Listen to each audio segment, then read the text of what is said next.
اعوذ باللہ من الشیطان الرجیم، بسم اللہ الرحمن الرحیم۔ اللہ تبارک و تعالیٰ کے نام سے شروع جو بڑا مہربان اور نہایت رحم کرنے والا ہے۔ ایک ایسی قوم جس پر اللہ تبارک و تعالیٰ نے اپنا دردناک عذاب نازل فرمایا اور اس قوم کے تمام لوگوں کو بندر بنا دیا۔ اس قوم کے لوگ کون سا ایسا گناہ کرتے تھے جس کی وجہ سے اللہ تبارک و تعالیٰ نے ان پر دردناک عذاب نازل فرمایا، اور یہ لوگ بندر بننے کے بعد کتنی دیر زندہ رہے اور پھر ان کو کس قدر دردناک موت آئی۔ جب یہ لوگ بندر بن گئے تو یہ لوگ اپنے عزیز و اقارب کو دیکھ کر ان سے کیا کہتے تھے، اور کیا آج کے دور میں پائے جانے والے بندر اسی قوم کی نسل میں سے ہیں؟ ان تمام تر سوالات کے جوابات قرآن و حدیث کی روشنی میں آج کی اس ویڈیو میں ہم آپ کو بتائیں گے، لہٰذا آپ سے گزارش ہے کہ ہماری اس ویڈیو کو اینڈ تک ضرور دیکھیے گا۔ انسانوں کے بندر بننے کی ابتدا حضرت داؤد علیہ السلام کے دور سے ہوئی۔ اس واقعے کا پس منظر کچھ یوں ہے۔ حضرت داؤد علیہ السلام اور ان کی قوم سمندر کے کنارے ایلا نامی گاؤں میں رہتے تھے، اور ان کی تعداد 70,000 کے قریب تھی۔ یہ قوم بڑی ہی خوشحال تھی اور اللہ تبارک و تعالیٰ کی فرما بردار قوم تھی۔ اس قوم کو اللہ تبارک و تعالیٰ نے بے شمار نعمتوں سے نوازا تھا۔ ہر طرف سرسبز و شاداب باغات اور ہر طرف ہریالی ہی ہریالی تھی، اور اللہ تبارک و تعالیٰ کی بے پناہ کرم نوازی تھی۔ یہ لوگ اپنی اس زندگی میں بہت ہی خوش تھے۔ حضرت داؤد علیہ السلام کی قوم چونکہ سمندر کے کنارے رہتی تھی تو اللہ تبارک و تعالیٰ کا ان پر یہ خاص کرم تھا کہ سمندر کے اس کنارے پر بے پناہ مچھلیاں آتی تھیں جن کا یہ لوگ کاروبار کرتے تھے اور بہت ہی خوشحالی والی زندگی گزارتے تھے۔ جب یہ قوم اللہ تبارک و تعالیٰ کی نعمتوں کی وجہ سے خوشحال ہو گئی تو اللہ تبارک و تعالیٰ کی نافرمانی پر اتر آئی اور طرح طرح کے گناہوں کے اندر مبتلا ہو گئی۔ اور پھر ایک دن اللہ تبارک و تعالیٰ نے اس قوم کا امتحان لینے کا ارادہ کیا اور حضرت داؤد علیہ السلام کو وحی بھیجی کہ اپنی قوم سے کہہ دیں کہ وہ سنیچر کے دن یعنی ہفتے والے دن مچھلی کا شکار کرنا بند کر دیں۔ اس طرح اللہ تبارک و تعالیٰ نے حضرت داؤد علیہ السلام کی قوم پر ہفتے والے دن مچھلیوں کا شکار حرام فرما دیا، اور پھر یہاں سے اس قوم کی بربادی شروع ہو گئی۔ حضرت داؤد علیہ السلام نے اپنی قوم کو بتایا کہ اللہ تبارک و تعالیٰ نے ہفتے والے دن مچھلیوں کے شکار کو حرام قرار دے دیا ہے، تو وہ لوگ بہت ہی زیادہ پریشان ہو گئے اور ساری قوم سر جوڑ کر بیٹھ گئی، کیونکہ ہفتے کا دن ہی وہ دن تھا جس میں مچھلیاں وافر مقدار میں آتی تھیں اور خود بخود کنارے پر آ جاتی تھیں، اور باقی دن ایسے تھے کہ بہت کم اور نہ ہونے کے برابر مچھلیاں پکڑی جاتی تھیں۔ اس قوم کا گزر بسر چونکہ مچھلیوں کے شکار پر تھا، اس وجہ سے اللہ تبارک و تعالیٰ کا یہ حکم سن کر یہ قوم پریشان ہو گئی۔ یہ نہیں جانتے تھے کہ اللہ تبارک و تعالیٰ کی طرف سے یہ ایک آزمائش ہے۔ پھر ایک دن شیطان نے ان کو وسوسہ ڈالا کہ سمندر سے نالیاں نکال کر خشکی میں بڑے بڑے حوض بنا لیے جائیں۔ جب ہفتے والے دن مچھلیاں آئیں گی تو وہ نالیوں سے ہو کر ان بڑے بڑے حوضوں میں آ جائیں گی، اور اس طرح پھر ان نالیوں کا منہ بند کر دیا جائے، اور پھر اگلے دن یعنی اتوار والے دن ان کو پکڑ لیا جائے۔ شیطان نے اس قوم کے لوگوں کو برگلایا کہ اس طرح ہم ہفتے والے دن شکار سے بھی بچ جائیں گے اور مچھلیاں بھی ہاتھ آ جائیں گی اور وہ بھی پکڑی جائیں گی۔ بہت سے لوگوں کو یہ ہلا بازی اچھی لگی اور انہوں نے ایسا کرنا شروع کر دیا اور سمندر سے چھوٹی چھوٹی نالیاں نکال کر بڑے بڑے حوضوں میں ڈال دی، جس کے ذریعے وافر مقدار میں مچھلیاں ان حوضوں میں داخل ہو جاتی۔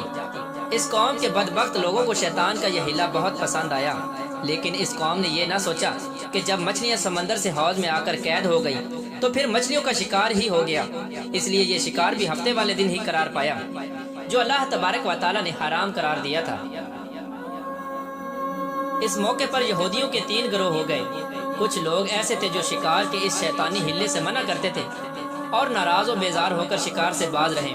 اور کچھ لوگ اس کام کو دل سے برا جان کر خاموش رہے، لیکن انہوں نے شکار نہ کیا اور دوسروں کو منع بھی نہ کرتے تھے،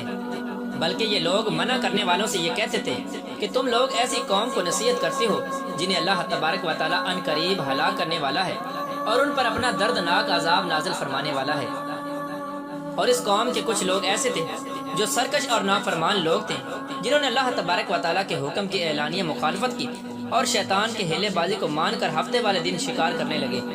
یہ لوگ اللہ تبارک و تعالیٰ کے حکم کی کھلا مکھلا مخالفت کرتے اور ہفتے والے دن مچھلیوں کا شکار کر کے ان کو کھایا کرتے اور بیچا کرتے۔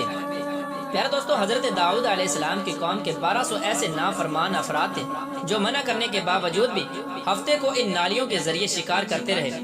حضرت داؤد علیہ السلام نے ان 1200 نافرمانوں کو اللہ تبارک و تعالیٰ کے عذاب سے ڈرایا کہ وہ اللہ تبارک و تعالیٰ کی اس نافرمانی سے باز آ جائیں،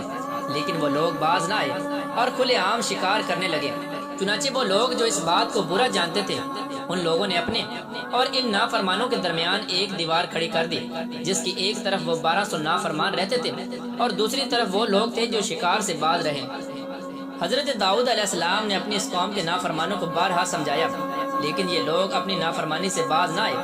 اور اسی طرح اللہ تبارک و تعالیٰ کی نافرمانی کرتے رہے اور شکار کرتے رہے۔ پھر ایک دن حضرت داؤد علیہ السلام نے غضبناک ہو کر شکار کرنے والوں پر لعنت فرما دی۔ اس کا اثر یہ ہوا کہ ایک دن خطا کاروں میں سے کوئی بھی اپنے گھر سے باہر نہ نکلا۔ یہ منظر دیکھ کر کچھ لوگ ان کی دیواروں پر چڑھ گئے تاکہ معلوم ہو سکے کہ وہ لوگ کس حال میں ہیں۔ جب ان لوگوں نے ان نافرمانوں کو دیکھا تو وہ سب کے سب بندر کی صورت میں مسخ ہو چکے تھے۔ اللہ تبارک و تعالیٰ نے ان کی نافرمانی کی وجہ سے ان پر اپنا دردناک عذاب نازل فرمایا اور ان کو انسانوں سے بندر بنا دیا۔ جب لوگ ان مجرموں کا دروازہ کھول کر ان کے گھر میں داخل ہوئے تو وہ بندر اپنے رشتہ داروں کو پہچانتے تھے اور ان کے پاس آ کر ان کے کپڑوں کو سونگھتے تھے اور زاروں کی تار روتے تھے، لیکن وہ کچھ بول نہ سکتے تھے۔ اللہ تبارک و تعالیٰ کے ان نافرمان بندر بن جانے والے لوگوں کی تعداد 12,000 تھی۔ ان 12,000 لوگوں نے اللہ تبارک و تعالیٰ کی نافرمانی کی اور اللہ تبارک و تعالیٰ نے ان کو بندر بنا دیا، جس طرح کہ اللہ تبارک و تعالیٰ سورہ بقرہ میں ارشاد فرماتا ہے، اور بے شک ضرور تمہیں معلوم ہے تم میں کہ وہ جنہوں نے ہفتے میں سرکشی کی تو ہم نے ان سے فرمایا کہ ہو جاؤ بندر دھتکارے ہوئے۔ اس طرح حضرت داؤد علیہ السلام کی قوم کے 12,000 نافرمان بندر بن گئے۔ یہ لوگ 3 دن تک زندہ رہے اور اس دوران یہ کچھ نہ کھا سکتے تھے اور نہ ہی پی سکتے تھے، بلکہ یوں ہی بھوکے پیاسے سب کے سب ہلاک ہو گئے اور 3 دن کے اندر سب کے سب مارے گئے۔ اور وہ لوگ جو ان نافرمانوں کو اللہ تبارک و تعالیٰ کی اس نافرمانی سے منع کرتے تھے، اللہ تبارک و تعالیٰ نے ان کو اس عذاب سے سلامت رکھا، اور وہ لوگ جو اس شکار کو برا جان کر خاموش رہتے تھے، اللہ تبارک و تعالیٰ نے ان کو بھی اس عذاب سے سلامت رکھا۔ پیارے دوستو، اب بات کرتے ہیں کہ آج کے دور کے بندروں میں سے کیا کوئی بندر ان کی نسل میں سے بھی موجود ہے، یا آج کے دور میں پائے جانے والے بندر انہی بندروں کی نسل میں سے ہیں؟ اس کے متعلق روایات میں آتا ہے کہ حضرت عبداللہ بن مسعود رضی اللہ تعالیٰ عنہ سے روایت ہے